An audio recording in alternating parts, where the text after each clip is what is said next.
ஆண்டவராய் இயேசு கிறிஸ்துவின் நாமத்துக்கு மேன்மை உண்டாவதாக. 1 ராஜாக்கள் 10வது அதிகாரம் வசனம் 23 இப்படியாய் சொல்லப்படுகிறது. பூமியின் சகல ராஜாக்களை பார்க்கிலும் ராஜாவாகிய சாலமோன் ஐஸ்வர்யத்திலும் ஞானத்திலும் சிறந்தவனாயிருந்தான்.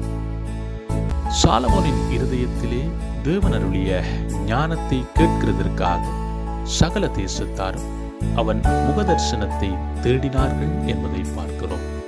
அன்பான தேவஜனமே, கர்த்தருக்கு பயப்படும் பொழுது கர்த்தர் ஞானத்தை தருகிறவராய் இருக்கிறார்.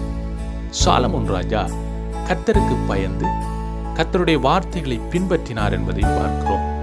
கர்த்தருடைய வார்த்தைகளை பின்பற்றும் பொழுது கர்த்தருடைய ஆவியானவர் எங்களை ஞானத்தினால் நிரப்புகிறவராய் இருக்கிறார். ஆண்டவராய் இயேசு கிறிஸ்து உங்களை ஆசீர்வதித்து உங்களை பாதுகாப்பாராக. God bless you.